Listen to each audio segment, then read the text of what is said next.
Okay, they're both recording. So, synchronization done. Bravo, bravo. Shut up, you're not here.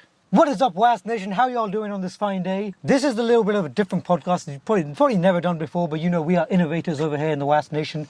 Ignore the little mirror over here. I smacked Aiden's head off for this. That was a good time. It was fun. Yeah. Anyway, today in this podcast episode, we are here to talk about Vincent Kennedy McMahon. The reason for the Attitude Era, the reason for the PG era, the reason for the last, how long in WWE industry? Well, I think he took over in 80, I want to say 83, 84. Damn, Shani. And then, yeah, before WrestleMania 1, which was 85, I think. So yeah, he took over then. So we'll kind of have a bit of a topic of how the man who he was leading up to the allegations of what we now know, and looking at the product throughout the eras to make sure that we can see if there are any telltale signs of his behavior, of the allegations from the man to the product. You know what this is like? It's like a drive-through podcast. Drive-through podcast. That's a good name for it. I'll have a large chocolate milkshake, please. Oh, okay. Yeah. I got sweets. Is that good enough? Why you got kiddie sweets in your car? I'm the new Vince McMahon. No, I'm joking. Okay. So, where would you like to start? I mean, if we look at the...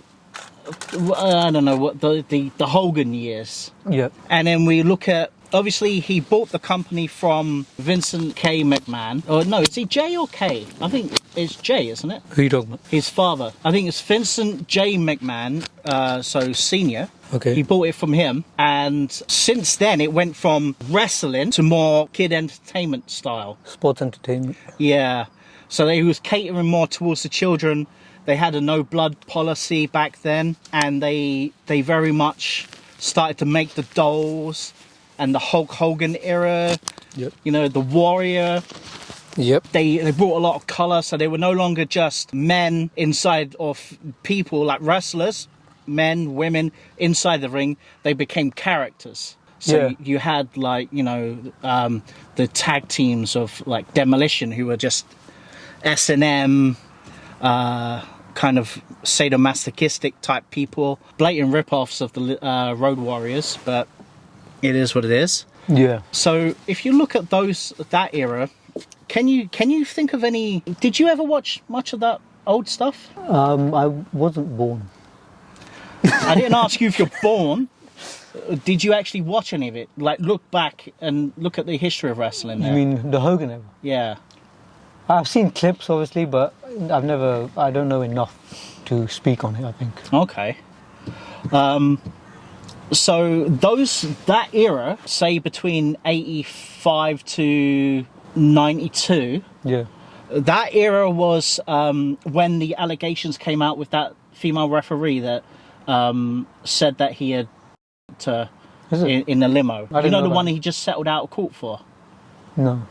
So there was an allegation from one of the female referees, and she said that Vince McMahon, I think it was in his limo, offered her a ride, and at which point he forced her to have sex with him. And she tried to sue him during the 80s when it happened, and he kind of dragged it out in court so much so that she couldn't afford to continue on with the case. And they come to some kind of agreement that I think maybe she got like a little payout, which is pennies.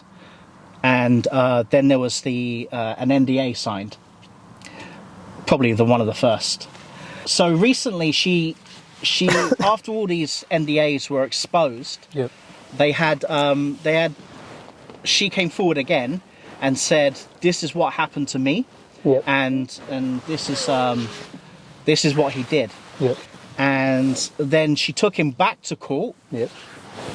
And she won because it looked like she was going to win and win big.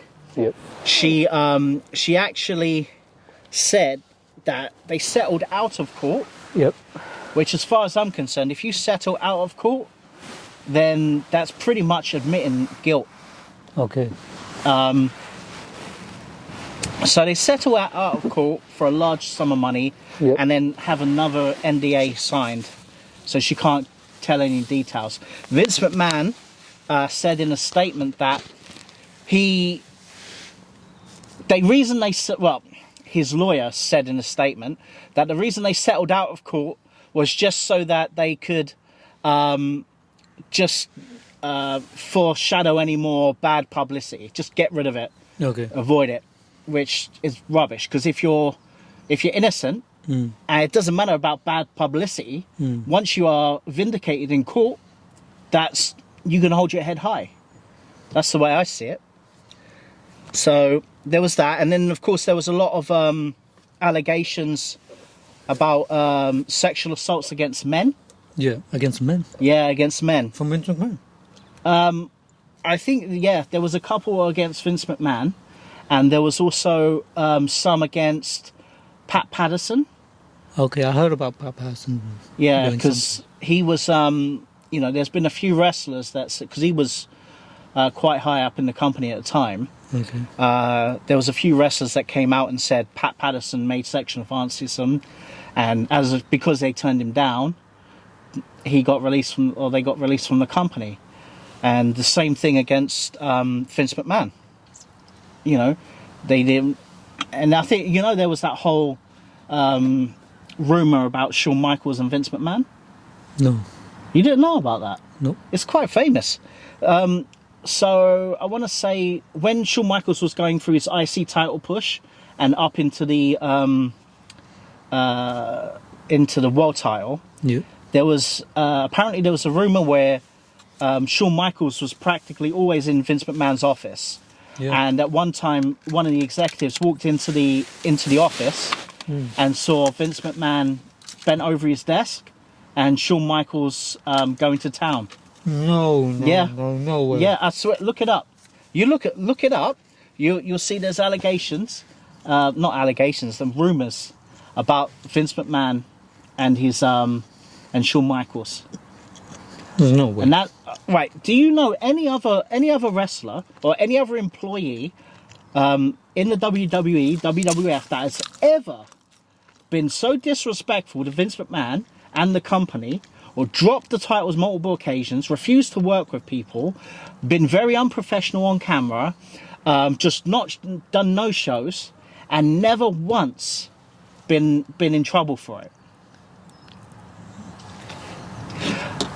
Vince McMahon has fired people for wearing the wrong trousers. Vince McMahon criticized people for sneezing. He suspended Titus O'Neil for touching him. Exactly. Yeah, you're telling me that Shawn Michaels can go in interviews and slag off the product. He can refuse to work with people. He can just drop the title and say, I don't want to work, and then just walk out and never get punished for it. So you mean to tell me that Shawn Michaels, HBK, the Heartbreak Kid, was found giving doggy to Vince McMahon, his boss? Yes. That's new for me because I've never heard that. But if that's true, that's kind of... I wish I saw that. In the least sus way possible. It would be... Dude, we're in a car park. I don't wish I saw that. I take that back. Just to believe it. That's the only way I would believe it if I saw it. There's a lot of rumours and allegations about wrestlers, allegations, underage women, and of course a famous one with Jimmy Superfly Snuka, the one that he was on trial for just as before he died. Do you know about that? So in the 80s, Superfly was huge. Absolutely, he was like the Polynesian Hulk Hogan. Yeah. And he had a girlfriend. It was very, very well documented that he was physically violent towards her. And one day he struck her, and while they were at home, he struck her, and then he phoned up the ambulance later on that evening and said that she wasn't breathing. Yeah. The autopsy showed. So he killed her. The autopsy showed that she died with a brain hemorrhage, like blunt force trauma. Yeah. And she, so essentially what happened was he got arrested. They said that he made a phone call, and somebody from Titan Towers, the headquarters of WWF, turned up. The police officer described the gentleman, and it was the description of Vince McMahon. He had a suitcase full of money. He handed it to the police officer, the sergeant there, and Superfly was released. Just like that. Just like they released him. I think maybe it was probably it was the bail money. Yeah.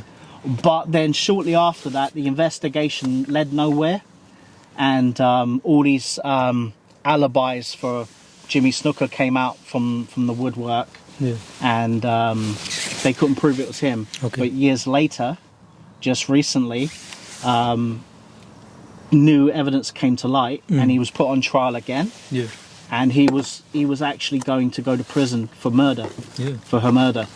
And but he took ill during the trial. Yeah. And then it was deemed that he was unfit to stand trial. Yeah. And shortly after that, he died. That's fucked up.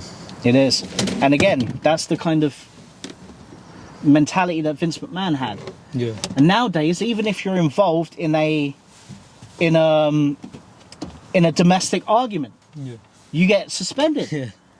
But back then, you could allegedly murder your partner, and it'll be fine. Yeah. You could be a notorious paedophile and work for the company. But you look at Enzo Amore, right? There was that allegation against him, wasn't there? Yeah. That cost him the title and his job. But it turned out to be false. Yeah. You know, it was he was associated. He was associated, but he wasn't involved.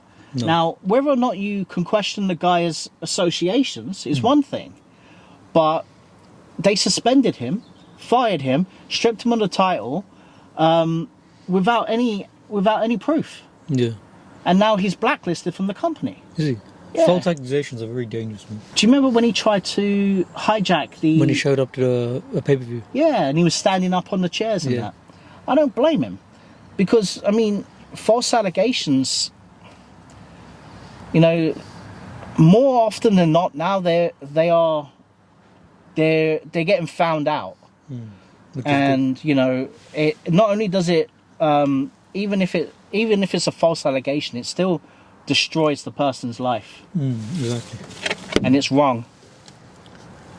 You know, I think they need to investigate it. If you're guilty, by all means take the appropriate action. But on a false allegation, or just an allegation on itself, suspension, investigate it. If it's false, reinstate them. 100%. Yeah. So that was pretty much the Hogan era. Yeah. From there, we went into the new generation, wasn't it? Which was Bret Hart, you know, that kind of stuff, and then leading into. I mean, you look at some of the women wrestling in that kind of generation, in that kind of era, went away basically. Yeah. You very rarely did you see any women wrestling on a podcast. On a pay-per-view. Yeah. You had the odd female match here and there. Yeah. But they were like 2 minutes. You had the Alondra Blaze and Paul Nakano, who were fantastic wrestlers, and sometimes better than the men. They really were. But they were just more sidelined to managers and escorts. But I think what really, really starts to show is when you went into the Attitude Era, and you really got to see the kind of mentality behind the Vince McMahon. When you had the Kiss My Ass match, like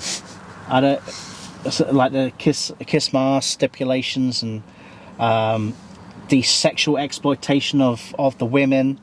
Bra and panty matches. Bra and panty matches. They had the... I ain't complaining, by the way. But you know for a fact that if they said no... Oh, yeah. They weren't getting any kind of jobs, you know. Yeah, it was a bit harsh, unfair. And you had like the I think the very famous one of Trish Stratus on her knees running around the ring barking like a dog, yeah, and crying. And I always wondered, like, them tears looked real. Yeah, you know, she looked humiliated, and it made me sick when I was watching it. And watching it back nowadays, it's even worse. And then you had Edge and Lita in the bed, naked, like in the middle of the ring. You know, she was actually topless. Yeah. She didn't want to do that. She said in an interview she didn't want to do that, but she was told to do it. I mean, you have to look at Vince McMahon now as more of a move from a promoter to a pimp. And if you said no to the pimp, then you get punished. Do you think Vince McMahon can be forgiven for what he's done? No. I think, personally, Vince McMahon is a predator. Yeah. That's my personal opinion. He's a predator. He's gotten away with it for too long because he had too much power. And when he got exposed, he didn't care. He didn't care. Look what happened when he got exposed, right? He came out, was it SmackDown? Yeah. It was like the anniversary episode of SmackDown, and everyone was booing him, and he says, you know, and what he brought out that T-shirt that says, what was it, billionaire bastard or something like that, and then he made a joke of it on TV, and he came out as a show of defiance, like, my company, I'll do what I want, and then shortly after that was when the board of directors booted him off. And then what did he do? He blackmailed the board of directors into getting back into the company, but under the guise of only for the sales pitch of the company. But what's happening now? He's got control of creative.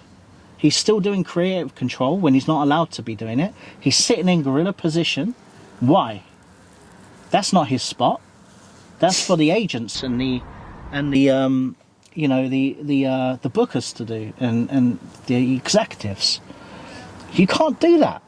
He's a predator. I really do believe that. And that's like saying, you know, can I don't know, Jimmy Savile be forgiven because he's done some good stuff, but he was a horrible person behind the scenes. No, he should have been given the Bill Cosby treatment and sent to prison. That's what I believe.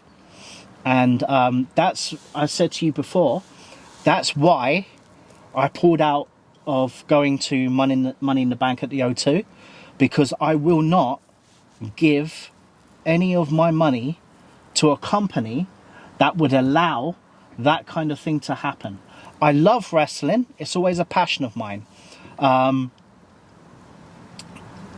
I have a great respect for all performers. But I can't, in good faith, give money and support to a company that would allow that to happen, and especially with the passive aggressive racism and that they've got going on, and I can't do it. I can't. I was in a relationship with a mixed race woman. I have 2 children that are mixed race. And I love them dearly. I love all of them dearly. All 3 of them. And I still do. And I will always... She opened my eyes to a lot of things that I never knew existed. In terms of, you know, the subtle racisms and so on. And I'll always be grateful for that. She, but unfortunately, it didn't work out. But my values still stand. As a person, I cannot allow myself, I can't look myself in the mirror and say that I'm happy with myself if I were knowing that I was going to give money to a company that is institutionally racist and and exploits women. Yeah. But then saying that, as a company, if they show change, if they show progression, if like get rid of Vince McMahon, Triple H was doing a fantastic job when he was gone. Get rid of the show that they are willing to promote the ethnic minorities of their roster, then fantastic, but don't promote them just because they're ethnic minorities. Like they say to anybody, give them the chance. Give them the opportunity to be able to show you that they are good. Give the Apollo Cruises the opportunity to show you what they can do. The Bobby Lashley, let him be himself. He's an amazing superstar. Yes. And just stop interfering with it and let him do what he does best. Give Kofi Kingston another shot. Yeah. Look at even some of the Mexican wrestlers. They're incredible. Yeah. But instead you just want to go for the generic buzz cut, big muscle white guy that what's his name? Austin Theory. Yeah, he's talented. He's got a great body. You know that. You've dreamed about him, but just look at these guys, and they're just all the same. But you dare to be different, and you're kind of extradited, aren't you? And then so after going back to the topic, after the Attitude Era, they went PG. Yeah. And that's when the female side started to come into wrestling more, the women's division. Women's Revolution. Which was fantastic. That was under the guise of Stephanie McMahon. Yep. But they were dressing less like female wrestlers and more like pole dancers. And I didn't understand that, I really didn't. It doesn't make sense to me. Yeah. How many times did you have nipple slips or wardrobe, shall we say, wardrobe malfunctions? Because these women were basically wearing candy floss to tooth floss to the ring. But then it started to, and that's when the PG era was when we started to see quite a lot of the institutional racism come into play. With that racist T-shirt designs that we were talking about before. Remember the Jack Swagger and Zed? Was that his name, the manager? Zeb or Zed? Oh yeah, Uncle Zebekiah. Yeah. What were they? The Confederate flag and everything. Yeah. Are you kidding me? Confederate? You're going to promote the Confederate? And apparently, Jack Swagger was a real Trump supporter, and they were actually, and apparently that Zed guy was actual racist as well. Yeah, he is. He is. He's got his own video podcast thing on YouTube. It was just, I couldn't believe it. I remember when it first came out, I just could not believe it. And then you had the Apollo Crews coming out with the big fake smile, show all your teeth and eyes. And then they had that, what was it? They had him do that Nigerian thing. Yeah. And then, no. So that was the PG era. Now, have you noticed how every Asian guy has to be either a chaperone for a bigger Asian guy, or basically like a terrorist? Can you look at what's it, Mohammed Hassan? Look at this guy. Look at Mohammed Hassan. Yeah. He was the one that was doing the promo with the Undertaker in the ring. Fantastic wrestler. But they were going to do a fake beheading of the Undertaker during, and I think they aired it, and then they cancelled the storyline really quickly because the July 7th attacks happened. How seriously? They did that. That was WWE. But I'm keeping my fingers crossed. I want them to do better. I want them to show that they can do better. Do you think it's heading in a good direction right now? I do. I honestly do. I think with it all being exposed, Yeah. I think that now, especially under Triple H's, guys, Triple H has had a few questionable moments Yeah. in the past. I mean, look when they done blackface in the ring as DX, Yeah. and yeah. So he had but he's shown that he's started to actually become a leader rather than all that crap. So who knows? I think Triple H has shown that he can take that role and run with it. Yeah, but Triple H is an old school wrestler. Yeah.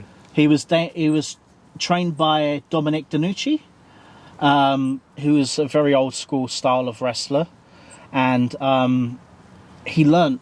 He was an indie wrestler. Yeah. Triple H, he was an indie wrestler. Tried for WWE, didn't get it. Went to WCW and then back to WWF at the time, and then the rest is history. I think Triple H is the right man to run it going forward. I think he's got the right mindset for it. He knows the ins and out. Obviously, he's been there for a long time, so Yeah. I think he's right now probably the best person who could do it. Yeah, and the important thing is that he surrounds himself by the best people, not Yeah. just yes men like Vince McMahon did Yeah. with the Briscoes and the Yeah. Patterson. And also, obviously, it's unfortunate that we can't see Triple H wrestle again because with him, it's actually a serious condition that he isn't going to allow him to wrestle. Yeah, But at the same time, that means you don't have to worry about him trying to put himself in storylines either, like trying to get matches. But it would still be cool to see. He's still one of the best to ever do it. yeah. So that's sad. But I think his role now is perfect for him, and I don't know if there's anyone who can do that role better right now. I can't think of anyone. Maybe there is. I don't know.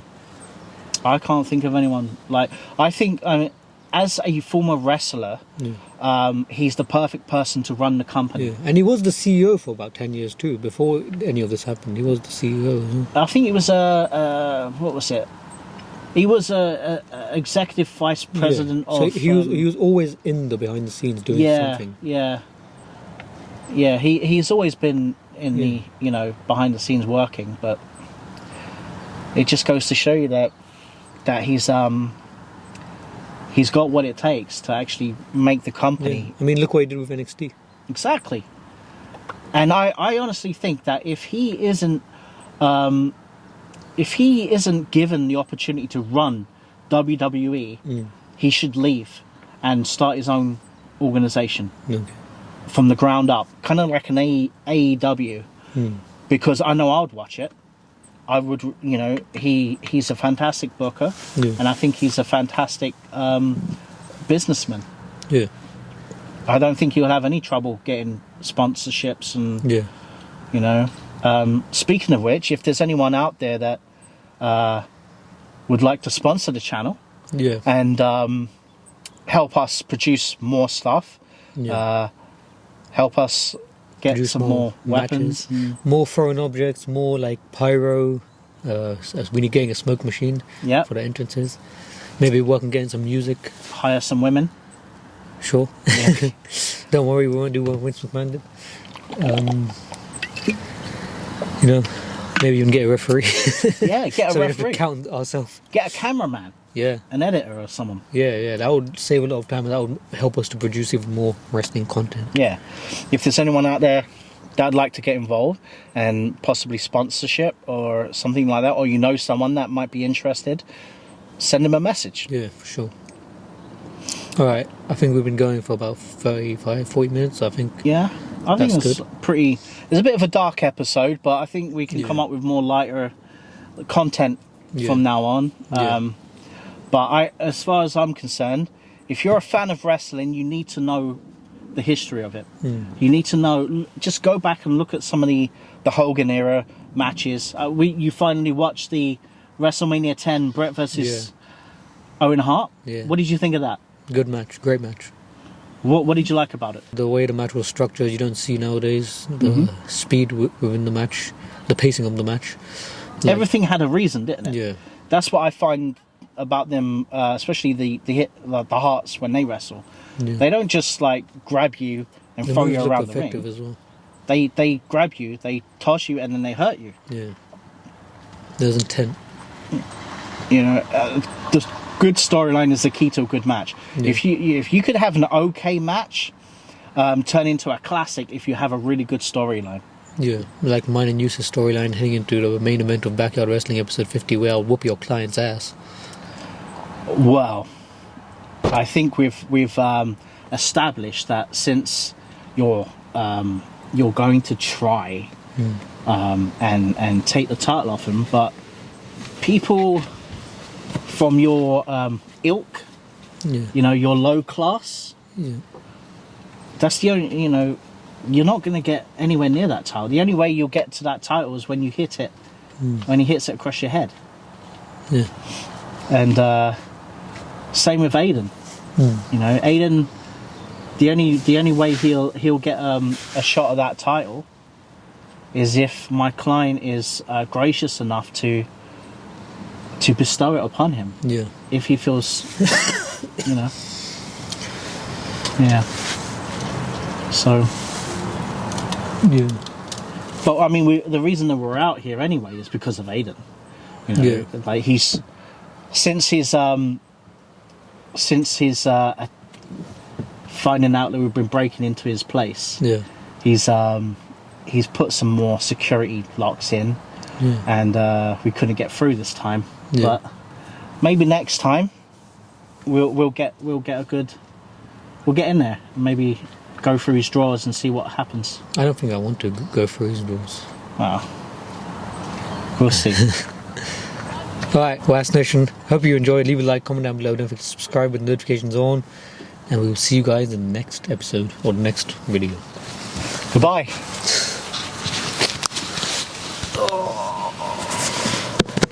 You okay?